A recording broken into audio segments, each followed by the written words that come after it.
رمضان المبارک میں ہم روزانہ کی بنیاد پہ قرآن کریم سے متعلق ایک موضوع پر بات کرتے ہیں۔ آج بھی اسی سلسلے کے لیے ہم موجود ہیں۔ السلام علیکم سر۔ وعلیکم السلام۔ سر، روزانہ کی بنیاد پہ ہم کوئی ایک موضوع لے کے اس پہ مختصر بات کرتے ہیں۔ آج جو ہمارے پاس موضوع ہے اس پہ میں آپ کی رائے لوں گا اور کچھ چیزیں ہم جاننے کی کوشش کریں گے۔ قرآن کریم کے اندر محکمات اور متشابہات کا ایک پورا جو ہے نا وہ علم موجود ہے اور اس پہ بحث کی جاتی ہے۔ میرا آپ سے بنیادی سوال یہ ہے کہ اس چیز کو واضح کیجئے گا کہ آیات محکمات اور متشابہات کیا ہیں، ان کو قرآن کریم میں جو الگ الگ بیان کیا گیا ہے اس کی کیا ریزنز ہیں؟ دیکھیے، سورۃ آل عمران میں اللہ سبحانہ و تعالیٰ نے یہ فرمایا کہ وَالَّذِي أَنزَلَ عَلَيْكَ الْكِتَابَ مِنْهُ آيَاتٌ مُحْكَمَاتٌ وَأُخَرُ مُتَشَابِهَاتٌ، کہ اللہ سبحانہ و تعالیٰ نے آپ پہ جو آیات کو نازل کیا ہے ان میں سے محکمات بھی ہیں اور ان میں سے متشابہات بھی ہیں۔ اور وہ جو محکمات ہیں انہیں کہا کہ ہن ام الکتاب، کہ وہ ام الکتاب ہیں، ان کتاب کی بنیاد ہیں۔ اب یہ دو آیات قرآن پاک میں موجود ہیں۔ محکمات کا جو تعلق ہے وہ احکام سے ہو جاتا ہے، یعنی وہ بالکل اللہ سبحانہ و تعالیٰ نے واضح طور پر کلیئرلی اس کو بیان کر دیا قرآن پاک میں، یعنی اس حوالے سے کوئی بھی ہمیں نہ کوئی شک ہے، نہ کوئی شبہ ہے، نہ کوئی تشابہ ہے۔ جیسے نماز ہے، جیسے روزہ ہے، زکوٰۃ ہے، حج ہے، جیسے حلال حرام کے معاملات ہیں، وہ سب کچھ بالکل واضح ہیں، تو وہ محکم ہیں۔ متشابہات، قرآن مجید اللہ سبحانہ و تعالیٰ کی وہ کتاب ہے کہ جو صرف دنیا کا بیان اس میں نہیں ہے بلکہ آخرت، یعنی اس دنیا کے بعد کی جو دنیا ہے جسے عالم غیب کہا جاتا ہے، اس کے بارے میں بھی اللہ سبحانہ و تعالیٰ نے قرآن پاک میں بیان کیا ہے۔ یعنی مثال کے طور پر دیکھیے کہ انسان کی یہ زندگی ہے، اس کے بعد پھر موت ہے، اور پھر یعنی جیسے قبر ہے، عالم برزخ ہے، یا اس کے بعد پھر آخرت ہے، جنت ہے، جہنم ہے، یہ سب معاملات ہیں۔ اللہ تعالیٰ کے فرشتے ہیں، یہ ان کو متشابہات میں شمار کیا جاتا ہے۔ یعنی وہ چیزیں، وہ اللہ تعالیٰ کی مخلوق، وہ اشیاء کہ جن کو ہم اپنی آنکھوں سے اس دنیا میں نہیں دیکھ رہے، محسوس نہیں کر رہے، جن کا مشاہدہ نہیں کر رہے، بلکہ اس زندگی کے بعد کی جو زندگی ہے اس میں جب ہم جائیں گے تو وہاں پر پھر وہ سب کچھ ہم دیکھیں گے۔ تو چونکہ ان کا تعلق عالم غیب سے ہو جاتا ہے، ہمارے مشاہدہ سے اور محسوسات سے نہیں ہے، تو لہٰذا ان کو متشابہات قرآن پاک نے کہا ہے۔ بالکل ٹھیک ہے۔ میں آپ سے درخواست کروں گا آپ تھوڑا سا واضح کر دیں کہ متشابہات کا مطلب کیا ہے۔ عام طور پہ ہمارے ہاں ہوتا ایسا ہے کہ بعض اوقات ایک لفظ ہے وہ ذو معنی ہے، اور ہمارے ہاں وہ اور معنی میں مشہور ہوتا ہے، معروف ہوتا ہے، اور اس کا اوریجنل معنی جب ہم قرآن کریم پڑھتے ہیں تو وہ اور ہوتا ہے۔ تو اس بارے میں بھی آپ ضرور جو ہے نا وہ بیان۔ سورۃ البقرہ میں اللہ سبحانہ و تعالیٰ نے اس بات کو بیان کیا کہ آخرت میں جو ایمان والے ہوں گے، جنت میں جائیں گے، تو قالوا ھذا الذی رزقنا من قبل واتوا متشابہا، کہ وہ کہیں گے وہاں پر کہ ہمیں پہلے بھی یہ سب کچھ دیا گیا، اور یہ جو بھی دیا گیا یہ متشابہ ہے، ملتا جلتا ہے۔ صحیح۔ یعنی مثال کے طور پر دنیا میں اللہ سبحانہ و تعالیٰ نے ایک چیز ہمیں عطا فرمائی، نعمت اپنی عطا کی، تو اس سے ملتی جلتی نعمت اللہ سبحانہ و تعالیٰ ہمیں جنت میں بھی عطا کرے گا۔ تو یہاں پر جو متشابہ کا لفظ یہاں پر استعمال ہوا ہے، یعنی اس سے مراد ملتا جلتا، یعنی اللہ سبحانہ و تعالیٰ جب جنت کی بات کرتا ہے، جب اللہ سبحانہ و تعالیٰ جہنم کی بات کرتا ہے، تو اس کو اس طریقے سے بیان کرتا ہے کہ ہم دنیا میں ایک نعمت کو، ایک لطف کو، ایک تفریح کو جو ہم محسوس کرتے ہیں اور جس سے ہم گزرتے ہیں اور ہم اس کو پسند کرتے ہیں، اللہ سبحانہ و تعالیٰ اسی چیز کو ہی جنت کے حوالے سے بیان کرتا ہے۔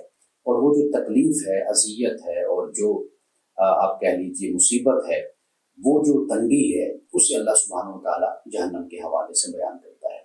لیکن یہ جو مثالیں ہیں، یہ اس کے ذریعے سے ہمیں ایک بات تو واضح ہو جاتی ہے، لیکن حقیقت یہ ہے کہ ان کی جو اصل حقیقت ہے اور جو یہ معاملہ ہے، یہ جا کر قیامت کے دن ہی وہاں پر ہی کھلے گا، اور وہاں پر ہی اس کی وضاحت ہوگی اور یہ واضح ہوگا۔ ایک طرف محکمات ہیں، دوسری طرف متشابہات ہیں، تو یہ بھی تو ذہن میں ایک چیز آتی ہے کہ قرآن کریم جب تفہیم کی بات کرتا ہے عقل حاصل کرنے کی بات کرتا ہے، تو اس میں ساری چیزیں واضح نہیں ہونی چاہیے تھیں. پھر کچھ چیزوں کو اللہ رب العزت نے محکمات کے طور پہ بیان کیا ہے، کچھ کو متشابہات کے طور پہ بیان کیا ہے. تو ایسا نہیں ہے کہ ساری چیزوں کو واضح ہونا چاہیے تاکہ قرآن کی بہتر تفہیم ہو سکے. دیکھیے، پہلے میں نے یہ بات عرض کی ہے کہ یہ اللہ سبحانہ و تعالیٰ کی کتاب ہے، اور جب قرآن اللہ کا کلام جب بات کرتا ہے تو وہ صرف اس دنیا کی بات نہیں کرتا، یعنی وہ اس کائنات کی، اس دنیا کی بھی بات کرتا ہے جس کا ہم اپنی آنکھوں سے مشاہدہ نہیں کر سکتے. تو واضح بات ہے کہ یہ کوئی کتاب صرف کسی ایسے شخص کی نہیں ہے کہ جس کا تعلق دنیا کے ساتھ ہے. کوئی معیشت دان ہے، کوئی عالم ہے، کوئی کسی سبجیکٹ سے تعلق رکھتا ہے تو وہ اس پر وہ کتاب لکھتا ہے. وہ چیز ہم اس دنیا میں دیکھتے ہیں اپنی آنکھوں سے سب کچھ، لیکن یہ کتاب کس کی ہے؟ یہ اللہ کی کتاب ہے کہ جو ساری کائنات کا خالق اور مالک ہے. تو اس نے جب انسان سے کلام کرنا ہے، ایک تو انسان کا جو ایک میڈیم ہے زبان پہ، ایک تو اس کو استعمال کیا گیا ہے یہاں پر. بالکل. دوسرا یہ ہے کہ اللہ سبحانہ و تعالیٰ نے وہ دنیا کہ جس میں انسان نے جانا ہے، اب آخر وہ بھی تو انسان کو سمجھانی اور بتانی ہے، تو اس کے لیے پھر یہ طریقہ اختیار کیا گیا جسے ہم متشابہات کہتے ہیں. یعنی اللہ سبحانہ و تعالیٰ نے جنت کو اور جہنم کو بیان کر دیا اور یہ بتا دیا کہ اس کے بارے میں تمہیں جو حقیقی اور اصل جو علم ہے وہ اس دنیا کے بعد وہاں جا کر ہی تمہیں معلوم ہوگا. لیکن اس دنیا میں یہ احکام ہیں جو محکم ہیں، محکمات ہیں، اور یہ ہن ام الکتاب ہیں. اس پر تمہاری نجات کی بنیاد ہے، انحصار ہے. یہ بالکل واضح اور بالکل صاف اور بالکل اس طرح بیان کر دیے گئے ہیں کہ اس میں کسی طرح کا کوئی شک اور شبہ نہیں ہے کہ جس سے آپ زندگی گزارتے ہیں اللہ کے حکم کے مطابق، اور پھر اس کے بعد آپ اللہ کی بارگاہ میں حاضر ہوں گے.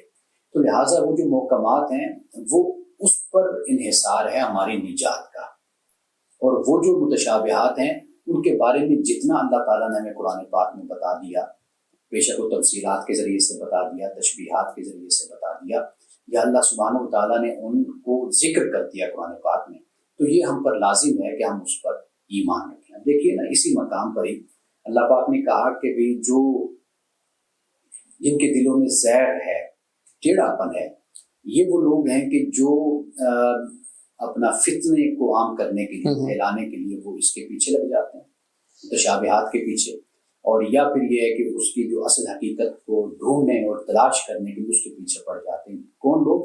کہ جن کے دلوں میں زہر ہے، ٹیڑھا پن ہے. قرآن پاک نے یہاں پر بیان کیا. اور جو راسخون فی العلم ہیں ان کے بارے میں کہا کہ وہ یہ کہتے ہیں کہ یہ سب کچھ اللہ کی طرف سے ہے، یعنی علم ہے ان کے پاس لیکن پھر بھی وہ اس کی نسبت اللہ کی طرف کرتے ہیں. تو لہٰذا ہمارا جو فرض ہے، ہماری جو ذمہ داری ہے، جو ہم پر لازم ہے، وہ یہی ہے کہ جو اللہ نے بیان کر دیا واضح طور پر اس پر ہم عمل کریں، اور جو باتیں اور جن کا تعلق اگلی زندگی کے ساتھ ہو جاتا ہے تو اس پر فقط جتنا قرآن پاک نے بیان کر دیا اسی پر ہی ہم کفایت کریں اور اس پر ہم ایمان رکھیں. آخری سوال میرا آپ سے اسی سے متعلق ہے جو آپ نے بات کی. اگر کوئی شخص متشابہات جو آیات ہیں ان کی مزید ریسرچ کرنے کی، مزید علم حاصل کرنے کی کوشش کرتا ہے، تو ہمارے ہاں ایک جو نقطہ نظر وہ یہ بھی ہے کہ اس سے انسان گمراہ ہو سکتا ہے، وہ ہدایت کے راستے سے ہٹ سکتا ہے. اس پہ بھی آپ اپنا جو ہے نا وہ کمنٹ کیجئے گا کہ ایسا ہے کہ کوئی شخص اگر اس طرح کی کوشش کرے تو وہ گمراہ ہو سکتا ہے. قرآن پاک نے جتنی بات کو بیان کیا یا رسول اللہ صلی اللہ علیہ وسلم کی احادیث میں، روایات میں ملتے ہیں، میرا خیال ہے کہ اتنا ہی علم ہمارے لیے کافی ہے. ہمیں یہ بات دیکھنی چاہیے کہ ہم مکلف کس کے ہیں. ہمیں اللہ سبحانہ و تعالیٰ نے جو پابند کیا، ہمیں مکلف ٹھہرایا، وہ کس کا پابند ہمیں ٹھہرایا؟ وہ اسی کا ٹھہرایا کہ جو محکمات ہیں بس آپ ان پر عمل کریں، اور وہ اللہ تعالیٰ نے بالکل واضح اور قطعی طور پر ان کو بیان کر دیا. باقی جو متشابہات ہیں اگر آپ ان کی تحقیق میں لگ بھی جائیں، دیکھیں جو اصل علم ہے وہ تو قرآن کا اور سنت کا علم ہے، اللہ سبحانہ و تعالیٰ نے وہ عطا کر دیا. بالکل. اب اللہ خود اپنی کائنات کے بارے میں اور جنت اور جہنم کے بارے میں، فرشتوں کے بارے میں، اور اس اگلی زندگی کے بارے میں جتنا ہمیں علم دیتا ہے ہمیں اسی پر ہی انحصار کرنا ہے.